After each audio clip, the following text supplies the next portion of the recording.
दोस्तों आदाब है, मैं अनीस अहमद खान हिंद वॉइस के प्लेटफॉर्म से आपसे मुखातिब हूँ। आजकल कोई भी नेता कुछ भी बोल देता है। इन अंतर्राष्ट्रीय मुद्दे पर बड़ी गर्माहट चल रही है चीन को लेके। हम सब तरफ से अपना सपोर्ट इकट्ठा कर रहे हैं कि चीन के ख़िलाफ़ एक मुहाज बनाया जाए, उससे लड़ा जाए। लेकिन कुछ हमारे नेता कुछ भी बोल जाते हैं, वो ये नहीं देखते कि अंतर्राष्ट्रीय स्तर पर इसके क्या असर पड़ेगा। वो नेता जो इंटरनेशनल अफेयर में पारंगत हैं, वो जब ऐसी बातें बोलते हैं तो बड़ा ताज्जुब होता है। बात कर रहा हूँ वो सुब्रमण्यम स्वामी के, सांसद हैं राज्यसभा के, बीजेपी के बहुत पुराने स्टालवर्ट हैं। इनका अपना एक कहानी भी है पूरी की पूरी, और काफ़ी दबंग किस्म के माने जाते हैं वो बीजेपी के लीडर। उन्होंने एक बात कही है कुवैत के बारे में। कुवैत के लिए कह दिया कि ये कुवैत नमक हराम है। लफ्ज़ नमक हराम इन्होंने जो अंग्रेजी में ट्वीट किया है कुवैत के लिए, उसमें लफ्ज़ नमक हराम कहा है इन्होंने। इस पर कुवैत की सोशल मीडिया में एक हड़कंप समझ गया, क्योंकि एक तो एमपी, फिर बीजेपी का, फिर वो एक कंट्री को नमक हराम कहे तो उससे एक हड़कंप समझ गया है। खबर में चलने से पहले मैं आपसे एक रिक्वेस्ट करना चाहता हूँ कि आप अगर इस चैनल को, हिंद वॉइस को पसंद करते हैं तो इसको आप सब्सक्राइब कीजिए, इसके वेबसाइट पे जाइए, इसकी फेसबुक पे जाइए, इसे हमें लाइक कीजिए और दूसरों को से कहिए कि इसको सब्सक्राइब करें। और आप जो स्क्रीन पर पेटीएम नंबर देख रहे हैं, इस पे आप कुछ अगर डोनेशन दे सकें तो हमें खुशी होगी, क्योंकि हम सारे पत्रकार जो हैं वो सीनियर पत्रकार हैं और वो इसी तरीके से काम कर रहे हैं और किसी तरीके से आपके पास वो खबरें लाने की कोशिश करते हैं हम लोग, जो कि कहीं नहीं आई होगी। ये खबर भी उसी की एक कड़ी है। खबर जो है वो है कि सुब्रमण्यम स्वामी अपने विवादित बयानों के लिए जाने जाते हैं। उन्होंने कुवैत को नमक हराम कह दिया है। आप ये ट्वीट देख लीजिए। इस ट्वीट में साफ तौर पर आ रहा है नमक हराम। हमारे देश में नमक हराम की एक बहुत बड़ी गाली के तौर पे लिया जाता है। हमारे भारत में किसी को कह दे नमक हराम है तो बड़ी गाली के तौर पे लिया जाता है। हालांकि स्वामी ने ये जो ट्वीट अंग्रेजी में किया है, पर इसमें जो नमक हराम शब्द आप देख रहे हैं उसको सर्किल में किया हुआ है, वो रोमन में ही इस्तेमाल किया है। इसका अंग्रेजी तर्जमा नहीं है और अंग्रेजी तर्जमा इसका हो ही नहीं सकता नमक हराम का। जो होते हैं वो हम कह नहीं सकते हैं। इस पर कुवैत के जो सोशल एक्टिविस्ट है मुजीब अल शारिक, बहुत बड़े सोशल एक्टिविस्ट हैं, उन्होंने एक ट्वीट किया है और ये कहा कि भारतीय कुवैत से करोड़ों डॉलर कमा के ले जाते हैं और हम उनके साथ भाई जैसा सलूक करते हैं, लेकिन उसके बदले में हमें गाली मिल रही है। भारतीय शासक इसके बदले में हमें बुरा भला कहते हैं। शासक का मतलब उन्होंने भाजपा से लिया है कि बुरा भला कहते हैं। ये ट्वीट भी आप साथ में चलता हुआ देख रहे हैं। उनका जो है अभी उन्होंने लिखा कि अभी भारत के सांसद सुब्रमण्यम स्वामी ने हमें नमक हराम कहा है। इससे पहले सांसद तेजस्वी सूर्या, वो भी भाजपा के सांसद हैं, साउथ से हैं, हमारे देश की औरतों के बारे में गलत बात कही थी। दूसरे शब्दों में ये कहें कि गाली दी थी। ये उनके ट्वीट का ट्रांसलेशन है जो मैंने किया है, और ट्वीट आप उनका अंग्रेजी में जो है वो ये देख रहे हैं। अल शारिक का ये ट्वीट आप देख रहे हैं। सुब्रमण्यम स्वामी ने अपने नमक हराम कहने के लिए एक दलील पेश की है कि जब इसको ठीक ठहराया है कि जब 1991 यानी 1991 में जब इराक ने कुवैत पर हमला किया था तो उसको बड़ी क्राइसिस हो गई थी, उनके जहाज़ों को तेल की बड़ी क्राइसिस हो गई थी। तो ये कहते हैं कि हमने ही उस वक्त चंद्रशेखर जी, हमारे स्वर्गीय चंद्रशेखर जी प्रधानमंत्री हुआ करते थे, उनसे कह के भारत के जो से तेल मुहैया कराया था। यहाँ के जो सैनिक हवाई अड्डे थे वहाँ पे कुवैत के जहाज़ों ने तेल भरा थे। बात तो सही है, मैंने भी उस ज़माने में जर्नलिज्म में ये खबर बड़ी ज़ोर शोर से पड़ी थी। लेकिन उसके बदले में कुवैत की ये बात तो नहीं आती कि नमक हराम है। उन्होंने नमक हराम किस लिए कहा ये भी सुन लीजिए, क्योंकि कुवैत में एक अभी कानून बना है जो हिंद वॉइस में मैंने ही आपके सामने ये खबर पेश की थी कि वो एक कानून बनाने के बाद उसमें से अपने कुवैत से तकरीबन हर कंट्री की जो विदेशी रह रहे हैं, काम कर रहे हैं, उसमें से कुछ संख्या कम करना चाहते। तो उस चक्कर में भारत के कम से कम 8 लोग को ये होना पड़ेगा, बाध्य होना पड़ेगा कि वो कुवैत छोड़ के अपने घर चले आएँ। 15% वो रखना चाहते हैं, बाकी के बाकी वो वापस करना चाहते हैं।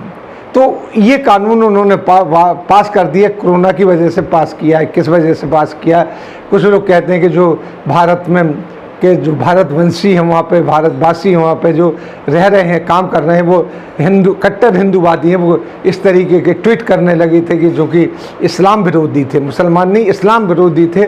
उससे वहाँ की सरकार भी नाराज़ थी, वहाँ के सोशल एक्टिविस्ट भी नाराज़ थे, यहाँ तक कि वहाँ की एक शहजादी वो भी बराबर इस मामले में ट्वीट कर रही थी कि ऐसा नहीं कहना चाहिए।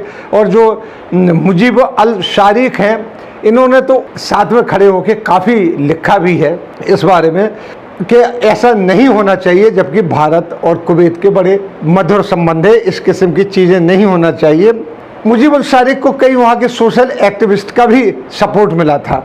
और मुजीब अल शारिक इसके पहले भी कानपुर की एक जो डॉक्टर आरती मीर चंदानी हैं, जिन्होंने तबलीगी जमात को आड़ लेकर पूरे मुसलमानों को गद्दार तक कहा था, जिसका वीडियो बड़ा वायरल हुआ, उसके बारे में भी लिखा था कि ऐसा नहीं कहना चाहिए। इस बात के ऊपर कुवैत सरकार के ऊपर पूरे सोशल एक्टिविस्ट ने जोर डाला था कि अब हमें भारत से डॉक्टर और नर्सेज को नहीं मंगाना चाहिए। उन्होंने पाकिस्तान से कुवैत ने मुआहदा किया कि वहाँ के डॉक्टर और नर्सेज अब कुवैत बुलाए जाएंगे। तो इस तरह की बातें करने से, क्या नमक हराम कहने से और तमाम बाकी चीज़ें करने से, ट्वीट करने से, गलत तरीके से बात करने से, कुवैत की सरजमीन पर भी बैठकर, किसी देश की सरजमीन पर बैठकर, तो उसका असर पड़ता है। उसका असर पर आप पर तो पड़ता है, ये देश की जो फॉरेन पॉलिसी है उसके ऊपर भी पड़ता है, क्योंकि कुवैत उन कंट्रियों में से एक है जिन्होंने हमारे प्रधानमंत्री मोदी को सम्मानित किया था वहाँ पर।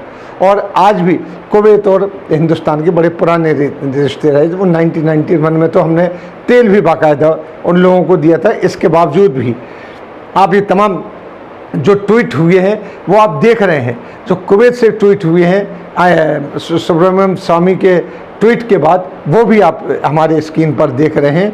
मुजीब अल शारिक हैं, वो हरदम कुवैत सरकार को भारत के खिलाफ जो दुष्प्रचार कुवैत की ज़मीन में बैठ के हो रहा है उसके बारे में वो हरदम आवाज़ उठाते रहे हैं। मुजीब अल शारिक के ट्वीट के बाद कुवैत सरकार ने जो मैंने कहा ना कि उनके ट्वीट के बाद, उनके जोर डालने के बाद और सोशल मीडिया के जोर पड़ने के बाद, उन्होंने पाकिस्तानी से बड़ी तादाद में डॉक्टर और नर्सेज को अब अपने यहाँ रखना शुरू कर दिया है। देखने की बात है कि जब आज हम एक अपने लड़ रही है हमारी सरकार इस बात के लिए कि हम जो अपनी विदेश नीति को इस तरीके से करें जिससे हम चीन को मात दे सकें, तो उसमें हमारे साथ मुस्लिम कंट्रीज़ खड़े हो रहे हैं। क्योंकि हमारा जो भारत की पॉलिसी रही है मुस्लिम कंट्रीज़ से, कोई भी सरकार रही है बड़े अच्छे रही है। यहाँ तक कि हमारे प्रधानमंत्री मोदी जी को कई मुस्लिम कंट्रीज़ ने सम्मानित किया और वहाँ का जो सबसे बड़ा अवार्ड है वो दिया उनको, जिसकी यहाँ पे चर्चा भी हुई है। और हमारे जो डिप्लोमेट्स हैं, बड़े अच्छे डिप्लोमेट्स वहाँ जाते हैं, वो आज तक हमारे संबंध किसी भी इस्लामिक कंट्री के, जिनको कहते हैं मुस्लिम कंट्री से, ख़राब नहीं हुए। यहाँ तक कि ईरान जो है उससे भी संबंध ख़राब नहीं हुए हैं। हालांकि हमने उससे तेल लेना बंद कर दिया, लेकिन ईरान ने कभी हमारे ख़िलाफ़ कोई बात नहीं कही है।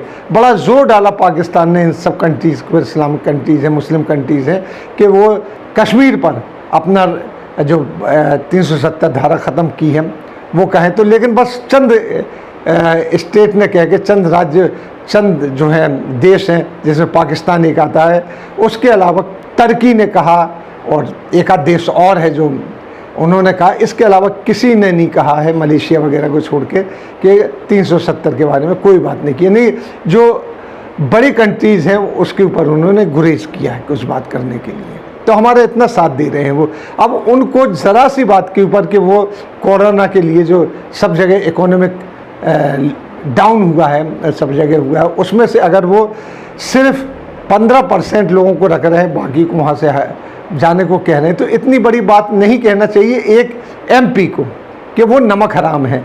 किसी कंट्री को नहीं कहना चाहिए। हम हमारी ज़मीन पे बैठ के हमारे बारे में अगर कोई कहे, भारत के बारे में अगर कोई दुष्प्रचार करता है तो हम भी उसको बर्दाश्त नहीं कर सकते हैं, चाहे वो किसी बड़ी कंट्री का हो। हम उसके खिलाफ खड़े हो जाएंगे कि नहीं भाई, और हम डिपोर्ट भी करते हैं ऐसे लोगों को, और ऐसे लोगों की प्रताड़ना भी करते हैं, उनको बुरा भला भी कहते हैं।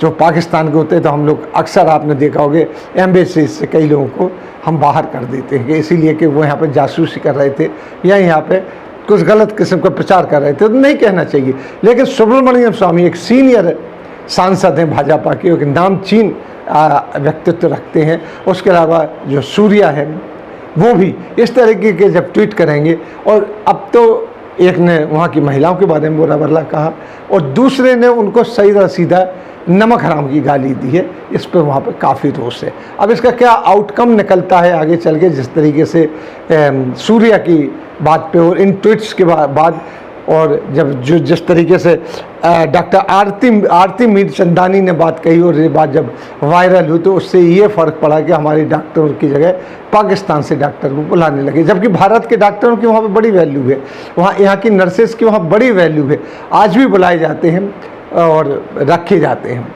लेकिन कुछ ना कुछ तो असर पड़ता है, क्योंकि मुसलमानों की आड़ लेके ये लोग इस्लाम के ऊपर चोट करते हैं। मज़हब अलग चीज़ है, मुसलमान एक व्यक्ति विशेष गलत हो सकता है, लेकिन उसकी आड़ में धर्म को गलत नहीं कहना चाहिए।